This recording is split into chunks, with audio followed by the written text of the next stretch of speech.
신데렐라 게임 리뷰와 예상 스토리 시작하겠습니다. 그 전에 오늘도 보러 와주셔서 감사합니다. 여러분들의 가정의 평안과 행복이 깃들기를 바라며 신데렐라 게임 리뷰 시작하겠습니다. 은총이 방 안에서는 언제부터인지 유난히 스산한 기운이 감돌았습니다. 벽에 붙은 그림이나 장난감이 있어도 손길이 머무는 일은 없었고 두 눈은 텅 빈 채 무언가를 향해 시선을 두지 않았습니다. 신여진의 집에 온 뒤로 꾸준히 보살핌을 받고 있었지만 은총이는 밥도 제대로 먹지 않았습니다.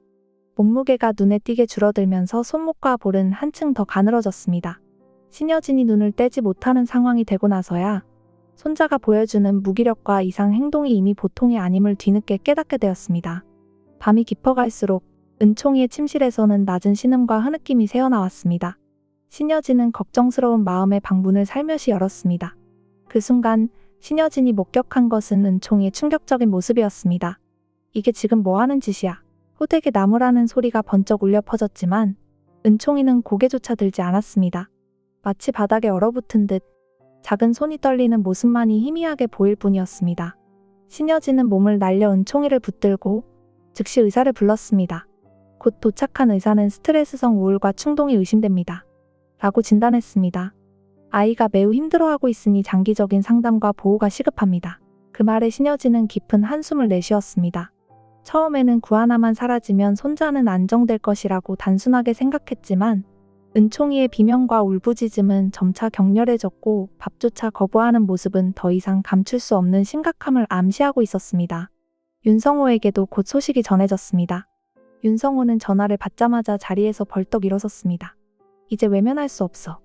은총이를 계속 이대로 둘 수는 없지. 윤성호의 눈빛에는 단호한 결심이 어렸습니다. 아무것도 모른 채 미성숙한 마음속에 커다란 상처를 받은 은총이가 가장 간절히 원하는 것은 결국 구하나의 품이라는 사실을 윤성호 역시 부정할 수 없었습니다. 작은 손을 내저으며 극한의 불안을 호소하는 은총이는 더 이상 시간을 허락해 주지 않을 듯했습니다. 신여진도 손자의 차갑고 텅 빈 눈빛에 마음 한구석이 흔들리기 시작했습니다. 첨예하게 갈라진 이해관계며 자존심 따위가 무엇인지 점점 큰 혼란에 빠진 채 손자를 바라보는 시간만 길어졌습니다. 은총이가 알아놓을 때마다 저마다 다른 방식으로 고뇌했지만 모두가 느끼는 결론은 같았습니다. 아이에게는 구하나가 필요하다는 사실이 스디슨 현실로 더욱 선명해지는 순간이었습니다. 윤성호는 결국 은총이가 병원으로 이송될 만큼 위태로운 상태라는 사실을 전해 듣고 신여진을 찾아갔습니다. 병원 측에서 알려온 진단 결과는 충격적이었습니다. 은총이의 혈액에서 지속적으로 수면제 성분이 검출되고 있다는 것이었습니다. 처음에는 병원에서 잘못 검사한 게 아니냐는 의문도 제기되었지만 추가 검사 결과마저 동일하자 병원 관계자들도 난색을 표했습니다. 윤성호는 머릿속이 새하얗게 되었습니다. 은총이에게 이런 일이 벌어지다니. 어떻게 된 거야? 언제부터 약이 들어간 건데? 신여진 앞에서 윤성호는 격렬하게 언성을 높였습니다. 여기까지 됐으면 이제 그만 애를 놓아줘야지 않아? 은총이 상태가 심각하다고. 하지만 신여진은 한치도 물러서지 않았습니다. 오히려 의심 어린 표정을 지으며 윤성호가 괜히 호들갑을 떤다고 무시하듯 대꾸했습니다. 내 손자라고. 나는 은총이를 지키려 했어. 누구 마음대로 놓아줄 수 있는데? 그 태도에 윤성호는 한층 더 분노했습니다. 이제 구하나가 위험하다거나 은총이가 그룹의 미래라는 말로는 결코 수습되지 않을 정도로 상황이 악화되고 있었습니다. 은총이가 제대로 의식도 잃은 채로 쓰러져 병원으로 실려간 모습을 떠올리면 더는 무책임한 침묵을 유지할 수 없었습니다. 이 사태를 부른 건 누군지 생각해봐. 구하나를 가짜로 세우고 은총이를 안 보여주고 그 결과가 지금 이거야. 하지만 신여진은 고개를 돌렸습니다. 아이가 정신없이 알아놓은 원인을 구하나 탓으로만 돌리던 과거 생각에서 벗어나지 못하고 있었습니다. 병원에서 전해진 최명지의 의심스러운 움직임도 윤성호는 놓치지 않았습니다. 어느 날 간호사가 어떤 여성이 은총이 병실에 몰래 들어오려 했다는 보고를 했다며 수첩을 내밀었습니다. 윤성호는 그 여성이 최명지임을 직감하고 더욱 경계심을 높였습니다. 결국 윤성호는 확신했습니다. 구하나와 은총이를 다시 함께 살게 해야 한다. 아이가 혼자 이겨내야 할 고통이 너무 컸고 신여진이 계속 손자를 붙잡고 있을수록 더 깊은 어둠에 빠질 거라는 느낌이 들었습니다. 윤성호는 구하나에게 연락해 방법을 찾겠다. 고 다짐했습니다. 시간이 곧 은총이의 생사를 가를 수도 있다는 생각에 무거운 결심이 윤성호 마음속을 누르기 시작했습니다. 그날 구하나는 텅 빈 방에 앉아 은총이와 함께 놀던 공룡 인형을 꼭 쥐고 있었습니다. 은총이가 사라진 후 허전함과 불안이 교차해 문득문득 숨쉬기가 어려울 만큼 고통스러웠습니다. 그때 전화벨이 울렸고 황진구의 목소리가 들려왔습니다. 구하나 씨, 아직 포기 안 했죠? 은총이 꼭 데려오게 도울게요. 힘내요. 부드럽지만 단단한 톤으로 들려오는 황진구의 말에 구하나는 스스로를 다잡고 다시 일어섰습니다. 이제 눈물만 흘릴 때가 아니라는 사실을 깨달았습니다. 두 사람은 빠르게 움직였습니다. 우선 구하나는 위탁모 자격을 다시 공고히 하기 위해 입양기관과 접촉했습니다. 그동안 신여진이 휘두른 권력과 압박으로 인해 은총이를 빼앗기다시피 했다는 사실을 공식 문서로 남기기 위해 증거와 기록을 모았습니다. 황진구는 회사 내부 문서와 병원 인맥을 통해 은총이가 입원한 병원의 상세 자료에 접근했습니다. 아이에게 투여된 수면제 양이 얼마나 큰지를 파악하고 누가 처방했는지 추적하기 위함이었습니다. 구지석과 구지은 그리고 구지창도 힘을 보탰습니다. 세 사람이 함께 은총이 병실 주위에서 일어난 이상한 사건을 듣고 간호사들과 대화를 나누며 진실을 하나씩 수집했습니다. 그 결과 은총이의 병원 차트에 남아있는 수면제 처방 기록을 비롯해 진통제보다 강한 약이 중복 투여된 정황이 밝혀졌습니다. 점점 구체적인 증거가 쌓여가자 신여진을 도와주던 여러 인물들도 아이가 위험한 건 사실이라며 하나씩 물러나는 분위기가 되었습니다. 이제 조금만 더 버티면 은총이를 데려올 수 있어요. 은총이 스트레스가 심해서 병원에 있다는데 단순한 불안증이 아니라 약물 과다 투여가 원인이라니 믿기 힘들어요. 저도 처음엔 차마 믿기 어려웠습니다. 근데 여기 증거가 있으니 더 이상 회장님을 막을 길이 없겠죠. 은총이도 구하나 씨도 힘들었겠어요. 그 말에 구하나는 이미 아프게 해집힌 마음이 또 시려왔지만 고개를 끄덕였습니다. 자신 혼자였다면 바닥을 기어가듯 힘겹게 지냈을 것 같았습니다. 그러나 지금은 구지석, 구지은, 구지창, 윤성호까지 모두 동참하고 있었습니다. 은총이를 되찾아야 한다는 데에 동의하는 이들의 힘이 모여 작은 불씨가 커다란 불길이 될 참이었습니다. 누구도 예상하지 못한 반전의 서막이 서서히 드러나고 있었습니다. 은총이가 입원한 병실에서는 여전히 수면제 성분이 검출되었습니다. 이 사실을 알게 된 의료진은 퇴원하려면 약물 투여 출처를 밝혀야 한다고 엄격히 경고했습니다. 은총이가 정신적 스트레스만으로 이 지경이 된 게 아니라 누군가 고의로 약을 복용시키려 했다는 의심이 점점 커졌습니다. 그 의심의 화살은 결국 신여진 집안을 향했습니다. 그러던 중 최명지가 은총이의 약 상자에 특별한 표시를 해두었다는 증언이 나왔습니다. 그 흔적을 통해 최명지가 이미 은총이에게 의도적인 약물 투여를 모의해왔다는 사실이 드러나기 시작했습니다.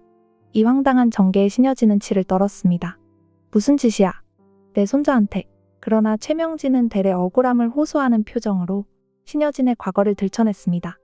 예전에 기업 사냥으로 몇몇 회사를 무너뜨렸던 과거는 잊었냐고요? 그때 희생된 사람들이 얼마나 많은지 생각해 본 적 있어요? 은총이한테만 애착이 가요? 다른 사람들의 자식은 소중하지 않았어요? 순간 신여진은 말문이 막혔습니다. 키워온 동서가 등을 돌리고 손자를 해치려는 음모를 꾸몄다는 생각에 온몸이 떨렸습니다. 윤성호와 황진구 그리고 구하나는 이 틈을 놓치지 않았습니다. 은총이의 의료 기록과 최명지가 벌여온 의심스러운 행적을 한데 모아 고소장을 준비한 것입니다. 이젠 더 이상 기다릴 시간 없어. 모두가 봐도 명백한 증거야. 구하나랑 은총이를 갈라놓고 은총이에게 약을 먹인 책임을 물어야 돼. 황진구 역시 뒤에서 도왔습니다. 병원 관계자와 접촉해 약물 보고서를 공식 문서로 확보하고 내부 고발자들의 증언까지 수집했습니다.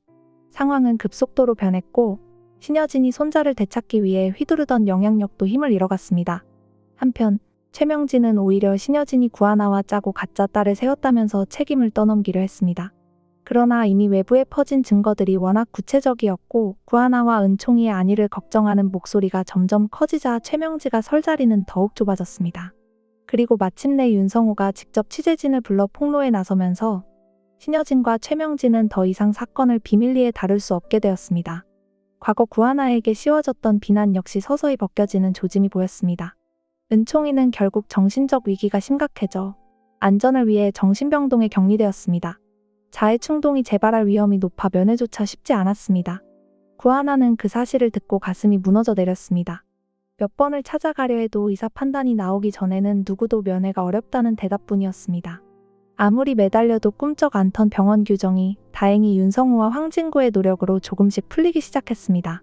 그렇게 마련된 극적인 면회 날 구하나는 숨조차 고르기 힘든 마음으로 병동에 들어섰습니다. 은총이가 누워있는 방에 들어가 보니 손목과 발목이 약하게 묶인 상태였습니다. 격렬하게 뒤척이는 동안 위험이 있을까봐 보호 조치를 한 것입니다. 구하나는 그 모습을 보자마자 가슴이 찢어지는 듯 했습니다. 은총아, 이모 왔어. 은총이는 처음에는 무반응이었습니다. 혼잣말처럼 중얼거리다가 어느 순간 구하나의 얼굴을 인식하자 크게 울음을 터뜨렸습니다. 작은 몸이 들썩이고 여러 번 목이 잠길 정도로 격렬하게 오열했습니다. 미안해, 은총아. 이모가 더 빨리 와줬어야 했는데. 은총이가 울부짖으며 구하나 품에 안기려고 하자 묶인 손목이 그대로 드러났습니다. 거기엔 이미 자의 흔적이 엉망으로 그려져 있었습니다.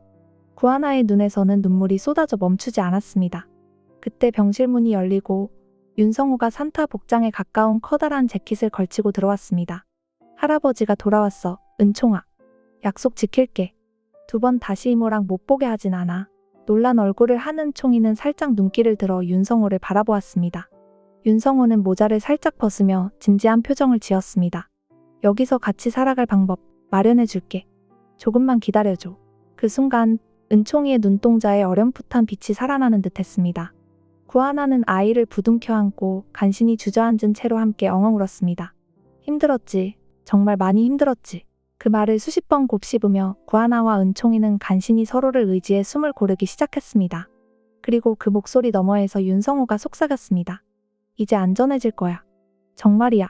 은총이는 결국 정신병동에서 벗어나 조심스러운 후속 조치를 밟아가며 구하나의 집으로 돌아왔습니다.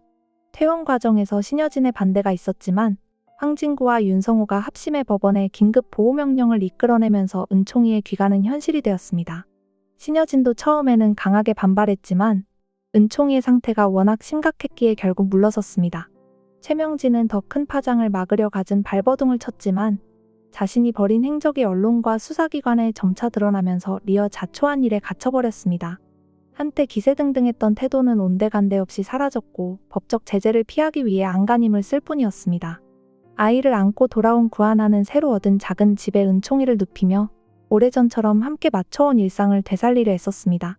밤중에 가슴이 뛰고 식은땀이 흘러도 이번에는 구하나가 곁에 있었습니다. 한숨 돌린 은총이는 며칠간 따뜻한 국물과 부드러운 죽으로 식사를 이어나갔고 날이 조금씩 갈수록 사색이던 얼굴이 되살아났습니다. 정말 고생 많았어. 이제 이모랑 다시 살자. 무섭거나 힘든 일 있으면 언제든 얘기하고. 은총이는 작게 고개를 끄덕이며 마른 입술을 천천히 열었습니다. 이모 집 너무 편해. 편해서 이상해. 황진구 역시 집 앞까지 찾아와 은총이와 다시 만났습니다. 은총이, 몸은 좀 괜찮니? 며칠 뒤에 놀이동산에 같이 갈래? 은총이는 살짝 망설였지만 구하나 옆에 꼭 붙은 채로 작은 목소리로 응, 가고 싶어 라고 대답했습니다. 그 장면을 본 구하나는 불안한 과거 기억이 아물어가는 느낌을 받아 눈물이 날 것 같았습니다. 그리고 며칠 뒤 신여진이 문득 구하나의 집을 조용히 찾아왔습니다. 이전처럼 거칠게 소리치지도 않았고 손자를 강제로 데려가겠다고 주장하지도 않았습니다. 은총, 잘 지내나? 구하나는 조심스럽게 문을 열고 방 안에서 잠든 은총이를 가리켰습니다. 그 작은 어깨가 고르게 숨을 쉬는 모습을 보며 신여진은 죄책감 어린 표정을 감추지 못했습니다. 비록 완전한 반성이라 단언할 수는 없어도 최소한 은총이 행복을 위해 한 발 물러나는 법을 신여진 스스로도 배우기 시작한 셈이었습니다. 이제 구하나는 더 이상 신데렐라 게임 속 희생양이 아닌 자신의 가족을 지켜내는 주인공으로 자리매김하고 있었습니다. 모두가 불행에 잠길 뻔한 사건이었지만 이 작은 재회와 용서가 새로운 문을 열어가는 희망이 되었습니다. 신여진이든 윤성호든 최명지든 누구도 부정할 수 없는 진실은 오직 하나였습니다. 은총이에게 필요한 건 대체 불가능한 가족이라는 것이고 구하나가 그 가족이 되어주겠다는 사실이었습니다. 그렇게 은총이와 구하나가 함께 맞이하는 삶의 아침이 다시 시작되었습니다. 이번 영상 재미있으셨으면 구독과 좋아요 부탁드립니다. 구독은 저에게 큰 응원이 됩니다. 오늘도 시청해주셔서 감사합니다.